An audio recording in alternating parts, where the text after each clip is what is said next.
Well, today's floor dig out didn't go as planned. Pouring rain all day, which made for a perfect day to do stuff inside. So you see a little bit of work started. But the issue became very clear that my grassy area where you can back trucks in outside, after the truck was loaded one time, yep, solid mud, just sank in, spinning in the mud.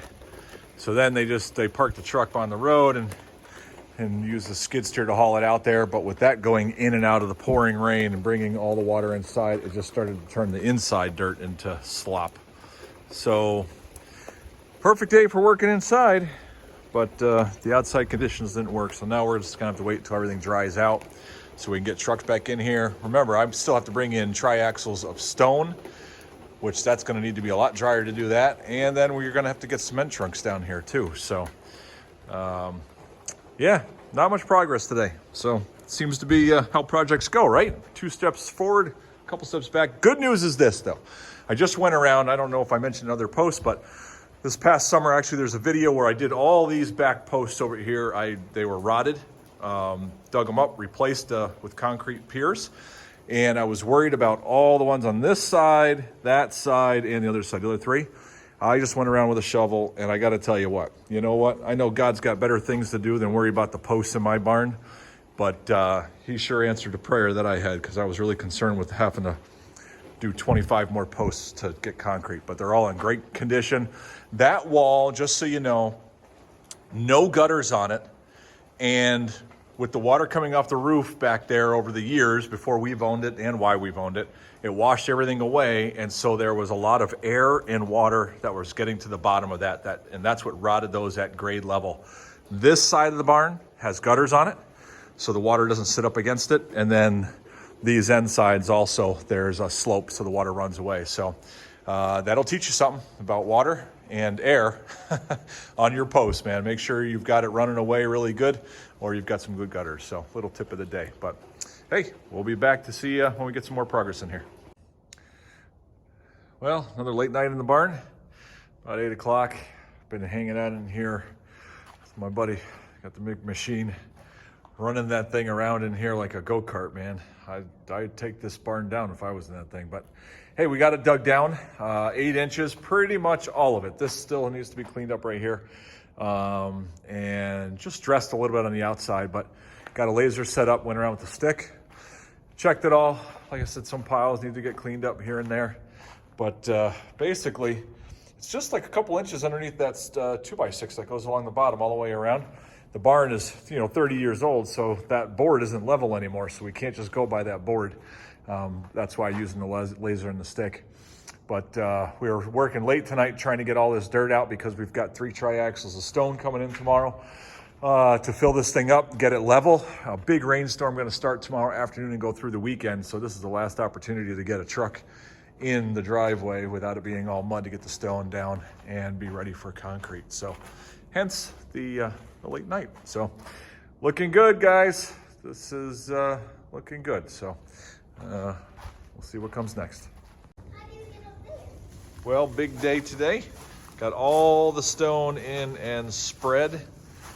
4 inches of stone throughout. Big difference from when I showed you the video yesterday. So now just gonna have to run the compactor across it, and then I'm gonna put in some drain lines over here by the hydrant, so if we need water in here, and drain by the door, I believe, and then run a water line over to that corner in case I ever need it. Who's that giggling? So the stone is already making it fun in here, so. But next step after we get that done and stuff is getting the concrete in, so we're making good strides. Well, the day before concrete. So we're finally here. Got the call, they're gonna come tomorrow. Temperatures are still half decent out. Winter is approaching, and so they wanted to get it done before we had overnight temps that stayed in freezing. So they're gonna be coming tomorrow, and I'll just catch you up. I got all the stone down, tamped it. Took about, 2.5 to 3 hours to tamp everything in here. This is about 3,500 square foot. It doesn't move fast, but it sure works, that's for sure. So did that all the way around. The guys came out and they snapped their lines. You can see that black line down on there. And then the plywood, I'm taking the plywood off, but I was going to take it off ahead of time, but it looks like they got enough clearance, so I'm going to leave it on. Then I don't have to take it off, carry it outside of the barn. There were a couple pieces that were low, like that one there. You can see where they're missing, where I took it down, because that line was just on the bottom of the plywood. So those are outside already. And we got it all ready. A couple updates that you haven't seen yet. Over here, ran PEX line under the floor, goes here all the way over to the hydrant that's inside the barn over there, so I can have water over in this corner if I want it. Ran a 3-inch line outside for future creative uses, and just figured it better put a pipe over in the corner now while I have it all exposed, and I can cap it off once we're done. And there was remember the posts here? Well, there was one there, and I wanted this to be, you can see it. That's the rest of it, because I took the post out and got that all chewed up so it's below. So when we concrete pour, that'll be solid, because then I put in a 16-foot long header. That's 3 2x12s tripled up with plywood, because this is going to be 2 doors that open out to the back side, which is the pond side, if you remember. Let me just show you. I want to have 2 doors that open up out there. Might be wider than the opening, but open up to the view out back of the barn. Like, isn't that beautiful? So that's why I'm doing that. So I got that out before the concrete went down. I put in a board here because I thought I needed that for the concrete. And then when the guys were here getting ready, they said, how about they're going to take this out and they're going to do something else so that the concrete goes all the way out so it's flush against the door. So when this door is closed, it's a better seal, not as much space. So I don't know how they're going to do that, but we'll see tomorrow. And then over here, I put in, this is where the hydrant is. There was just a circle with stone in it where the excess water would go in. I put that's a 12-inch basket drain, big plastic drain. And what I did was, this comes out this side, turns, and then goes up to this one where I can run a sink or something into that inside. Then this is, so when water comes out, it can go into there, and it'll, I think the top of that is 1/2 inch below the finished concrete height. And then the pipe goes out this side, curves, and goes out the building. And right now it's just daylighted right out the other side of the wall.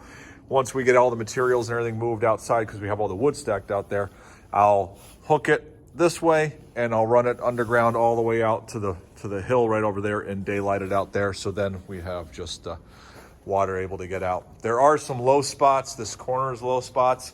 I'll put a chart in, maybe right around here. I'll put the chart in the video. I'll show you what I did. I actually went around this floor. Now remember, I don't do this all the time. So I went around the floor with the laser set up in the pole, and I did every 6 feet. So every post, and then halfway between each one. And I took a measurement, and I have a map of what was low, what was high, what was dead on, so that I knew kind of in a general idea of how this floor turned out. And then I added some stone in some places to make it better. And then other parts, there's just, it's a natural little flow. Some are dead on, some are a little high, some are a little low. It's what happens. So, but anyways, we're already plastic. A friend of mine said, make sure you get the plastic down. Otherwise, if you put something on your concrete floor, the moisture could wick up from underneath. $280 for 4,000 square foot of plastic. Can you imagine? I blew my mind. So this will go down tomorrow before they lay the concrete down. It'll slow the curing process because all the moisture has to go out the top, but it'll protect moisture from weeping through from underneath the concrete. And then they're supposed to be putting expansion joint, that stuff, that material, whatever it's called, around all the posts. So we'll see how it turns out tomorrow when they're pouring.